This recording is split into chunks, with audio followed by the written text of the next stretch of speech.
우리 다 함께 인사 나눕시다. 대림절의 인사인 무엇이라고요? 예, 크게 인사 나눕시다. 마르나타.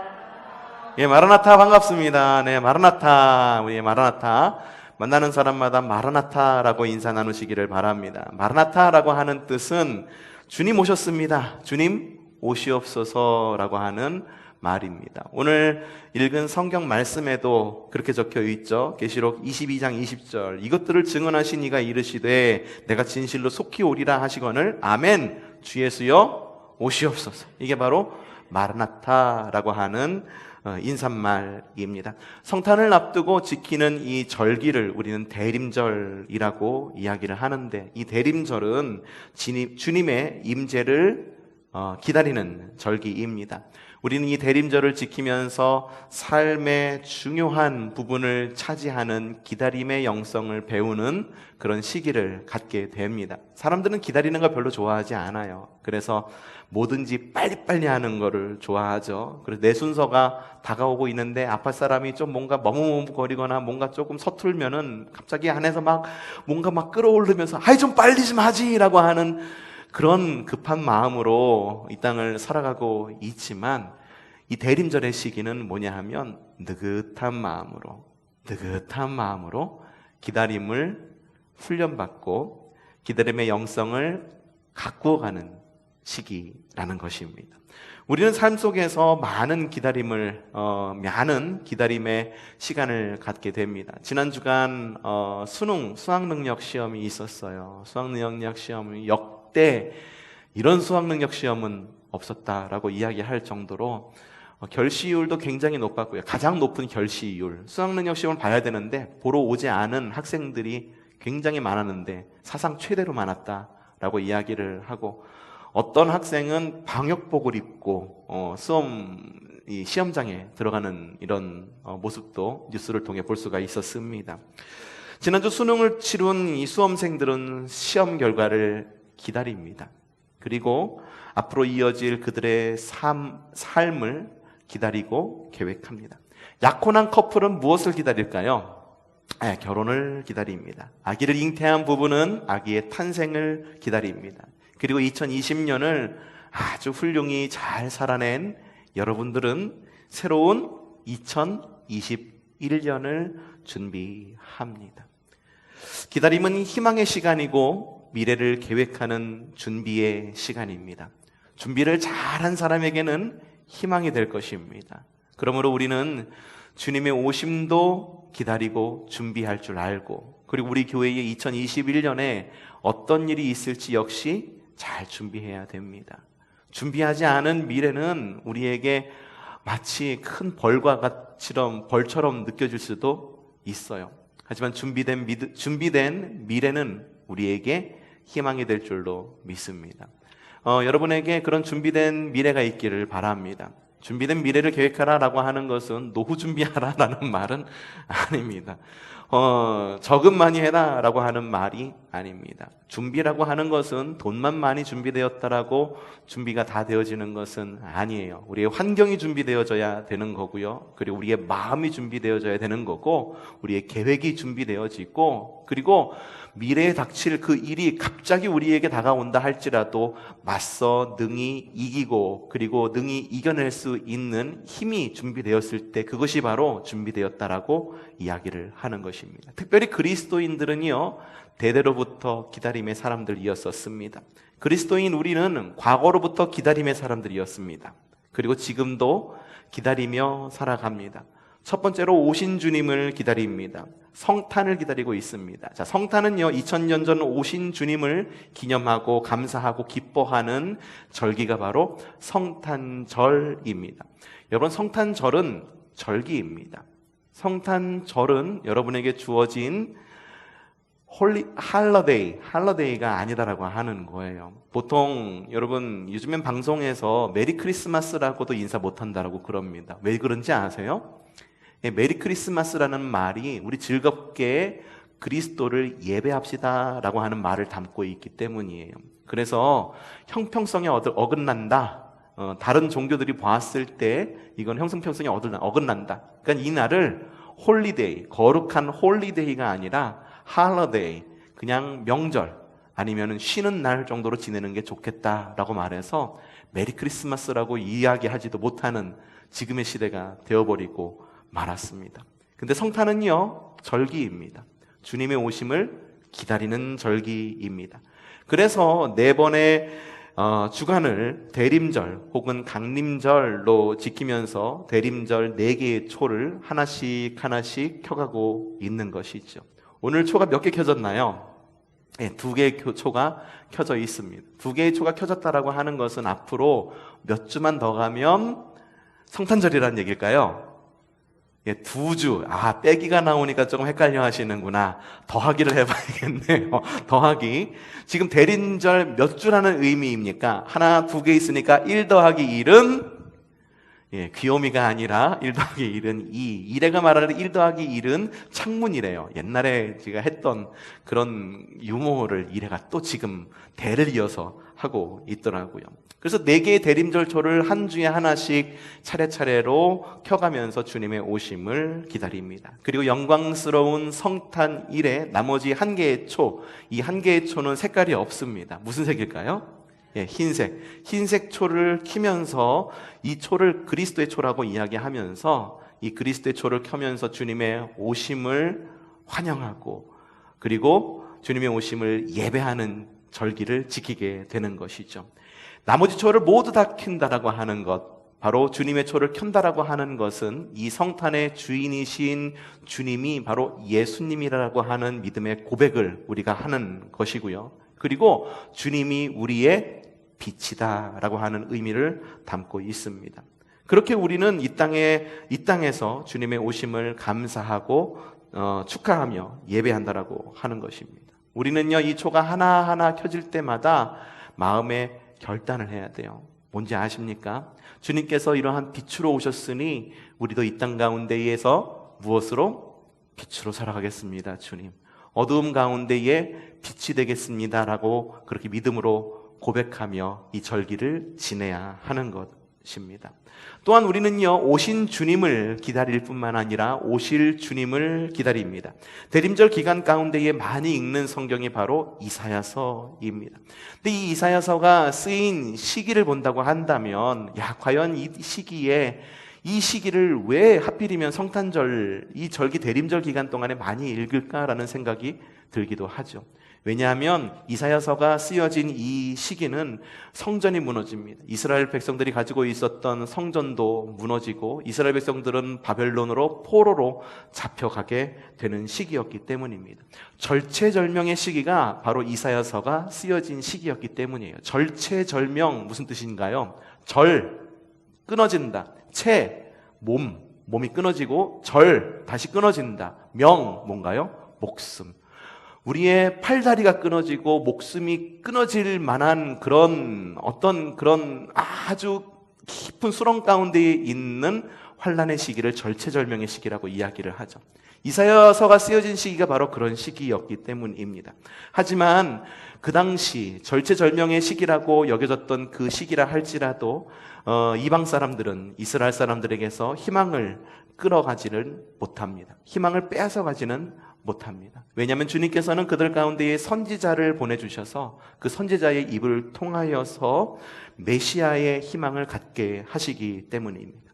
그렇기 때문에 이사야서를 읽게 되면은 불길한 징조, 혹은 우리 망했어, 이제 모든 것이 끝났어 라고 하는 그러한 어떤 그런 어두운 모습도 드러나지만 그것보다도 그것을 덮고 있는 희망적인 메시아에 대한 대망이 적혀 있는 것을 볼 수가 있습니다.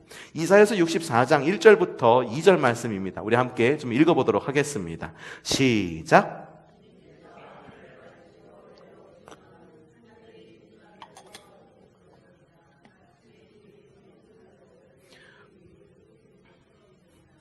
주님의 대적자들에게 주님의 이름을 알게 하시고 이방 나라들이 주님 앞에서 떨게 하여 주시옵소서.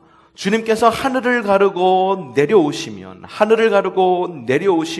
주님의 대적자들에게 주님의 이름을 알게 하실 것입니다. 그리고 주님 앞에서 떨 것입니다 라고 하는 그러한 희망적인 이야기가 적혀 있다라고 하는 거예요.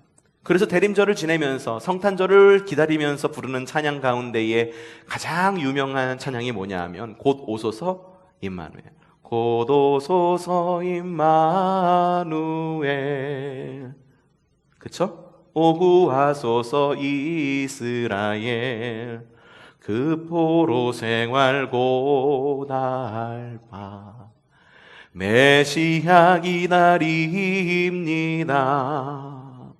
기뻐하라 이스라엘 곧 오시리오 임마누엘. 굵직한 흑인의 목소리로 좀 들으면 더 멋있을 것 같은데, 이 곧 오소서 임마누엘을 많이 부릅니다. 포로 생활 가운데에 희망이 끊어진 것 같은 상황 가운데에서도 이스라엘 민족은 메시아를 기다리며 그들의 고달픈 현재를 이겨내었던 것입니다. 이스라엘 백성들은 그렇게 어려운 상황 가운데에서도 희망을 갖고 메시아를 기다렸습니다.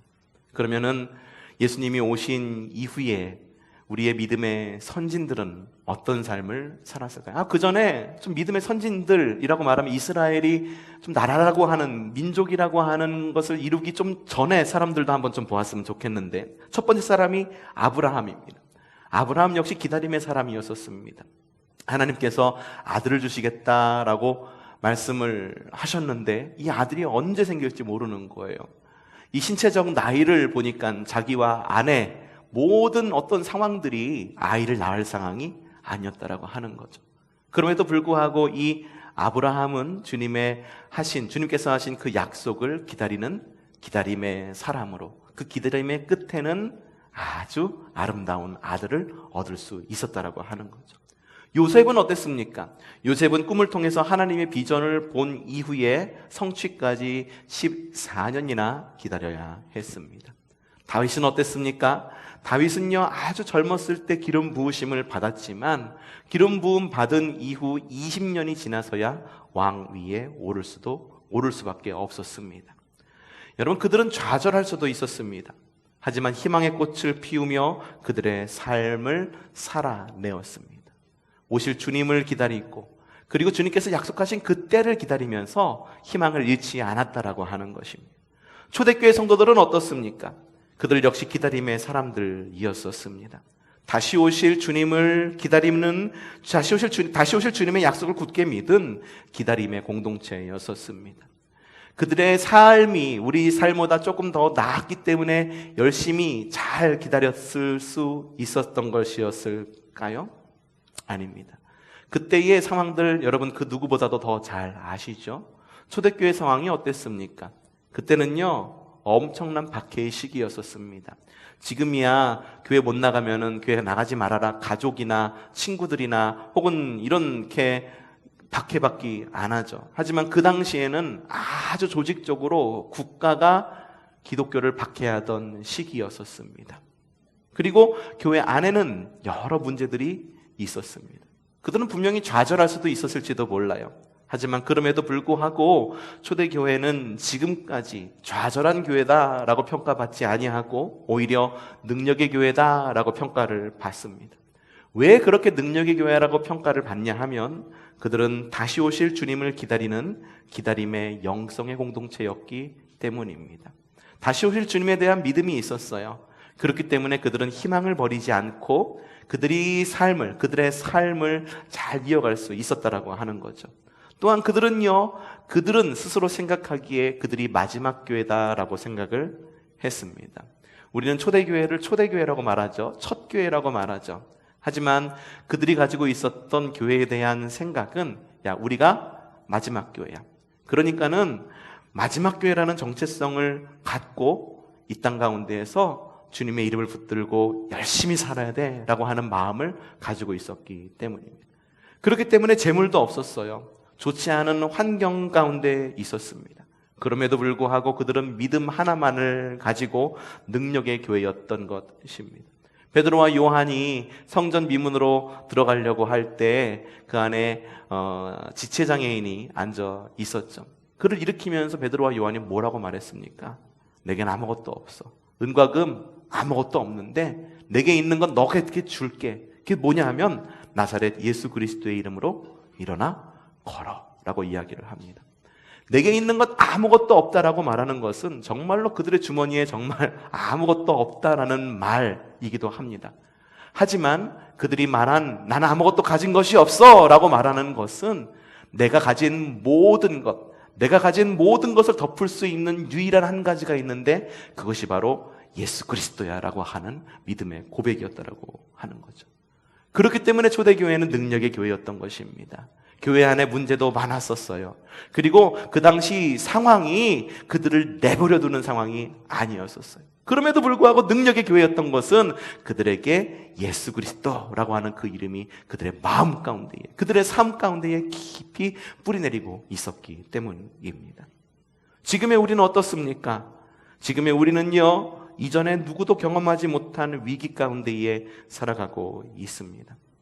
코로나 상황, 계속해서 화두가 되는 것이 코로나 상황이죠. 코로나 상황으로 인해 정상적인 예배가 어렵고 성도는 두려움으로 예배당 나오기를 주저합니다. 그리고 사회의 모든 사회적, 경제적, 문화적인 모든 부분, 이 가운데에 있는 부흥은 모두가 다 멈춘 듯 싶습니다. 하지만 우리는 절망하지 않습니다. 왜냐하면 우리의 마음 안에는 예수님이 계시기 때문입니다. 우리는 절망하지 않습니다. 왜냐하면 바로 그 예수님이 실제로 다시 오실 것이기 때문입니다. 우리는 대림절을 지키며 주님의 다시 오심을 희망합니다. 이스라엘 백성들처럼 어려운 환경 가운데에 있을지는 모릅니다. 초대교회 성도들처럼 우리는 어려운 환경 가운데에 있을지도 모릅니다. 아브라함과 다윗과 요셉처럼 정말로 기다림의 시간, 끝도 모르는 기다림의 시간 가운데 우리는 있을지도 모릅니다. 하지만 다시 오실 주님이 우리 가운데에 다시 오실 것이라는 것을 믿기 때문에 우리는 힘찬 찬송을 하며 희망의 꽃을 피울 수 있는 것입니다. 그리스도인의 기다림은 희망으로 가득합니다. 여러분의 기다림은 기쁨으로 가득합니다. 우리의 기다림은 주님께서 다시 오실 이를 구원하실 것이라고 하는 그 희망에 근거하고 있기 때문에 그 누구도 흔들 수 없는 희망임을 믿습니다. 지금의 우리 교회는 어떤 교회가 되어야 될까요? 우리가 역시 기다림의 그리스도인인 것처럼 우리 교회 역시 기다림의 교회가 되어야 합니다. 또한 초대교회처럼 마지막 교회다라고 하는 마음을 갖고 신앙생활을 하시기를 바랍니다. 지금 앞으로 여러분 이후에 또 다른 교회가 있겠습니까? 초성교회가 마지막 교회가 되기를 바랍니다. 초성교회가 마지막 교회가 되기를 바랍니다. 다른 교 또 있으세요? 뒤에 숨겨둔 교회 무슨 교회 또 있으세요? 여러분에게 초성교회가 마지막 교회가 되기를 바라고요. 그리고 언제나 예배할 때 이 예배가 나의 삶에 있어서 마지막 예배다라는 마음을 갖고 예배하시기를 바랍니다. 그렇게 예배한다면 이 시간 예배할 때 졸 수 있을까요? 없습니다. 그렇게 예배한다고 한다면 이 시간 예배할 때 찬송이 우리 마음 가운데에서 그냥 사그러들고 희망이 사그러들 수 있을까요? 아니다라고 하는 거죠. 우리의 기도는 뜨거워질 것이고 우리가 우리의 교회와 우리의 예배가 마지막이라고 여길 때에 우리의 예배는 뜨거울 것이고 여러분의 기도는 응답될 것이고 그리고 여러분이 가지고 있는 모든 온 마음과 온 정성을 다하여 하나님을 예배하는 예배자가 될 것이다라고 하는 것입니다. 우리는 환경적으로 제한된 신앙생활을 할 수도 있을지도 모릅니다. 하지만 우리의 교회와 우리의 생활신앙은 제한되지 않습니다. 그렇기 때문에 우리는요, 이 대림절을 지키며 담대하게 선포할 수 있어야 합니다. 주님의 다시 오심을 믿습니다. 여전히 교회가 이 땅의 희망임을 믿습니다. 주님의 만지심과 위로하심과 치유하심을 믿습니다. 하나님 나라가 이제 곧 완성될 것임을 믿습니다. 삶의 희망이 줄어들수록 더욱 주님의 오심을 기다림의 갈망은 더욱더 커지게 됩니다. 왜냐하면 주님만이 우리의 희망이시기 때문이죠. 그리고 우리는 그 주님을 믿기 때문입니다. 우리에게 믿음이 있는 한 우리는 기다릴 것입니다. 그리고 우리에게 기다림이 있는 한 우리에게는 희망이 있습니다. 아직 끝나지 않은 게임이기 때문이죠. 우리의 믿음은 기다림으로 더욱 성숙해져 갈 것입니다. 아직 끝나지 않은 싸움을 우리는 해나가고 있습니다. 과연 누가 우리를 구원해 줄 수 있겠습니까? 특별한 인물이 구원해 줄 수 있겠습니까? 특별한 정치인이 우리를 구원해 줄 수 있겠습니까? 아니면 제가 여러분을 구원해 줄 수 있겠습니까? 돈 많은 누군가가 우리를 구원해 줄 수 있겠습니까? 아닙니다. 우리를 구원해 주실 분은 오직 주님밖에 없습니다. 주님만이 우리를 구원해 주실 것을 믿기 때문에, 그렇기 때문에 우리는 주님 오심을 기다리는 것입니다. 우리의 교회 이름이 초성교회입니다. 매년마다 여러분에게 말씀을 드리죠. 초성교회라는 니다. 초성이라고 하는 뜻이 무엇인지 여러분 말씀을 드렸죠. 이 초가 무슨 초인가요? 망볼초입니다. 그리고 성은 성자입니다. 성 위에 높은 곳에 올라가서 망을 보는 거예요. 왜 망을 보느냐? 누군가가 오실 것을 기다리는 망을 보는 것입니다. 무엇을 기다립니까? 다시 오실 예수님을 기다리는 교회가 바로 우리 초성교회입니다. 하나님의 나라가 완성될 것을 기다리는 교회가 바로 우리 초성교회입니다. 성탄을 기다리는 우리 초성교회는 이미 오신 주님을 기억하고 앞으로 오실 주님을 기다리는 교회입니다. 우리는 믿음으로 기다립니다. 이 기다림의 시간이 두려움과 지루함의 시간이 아닌 기쁨과 기대의 시간이 되기를 바랍니다. 주님의 오심으로 시작되었고 주님의 오심으로 완성될 하나님 나라를 대림하는 믿음의 시간이 되시기를 바랍니다. 우리의 입술에 마라나타, 주님 다시 오시옵소서 라고 하는 이 희망찬 믿음의 선포가 있기를 주님의 이름으로 축복합니다.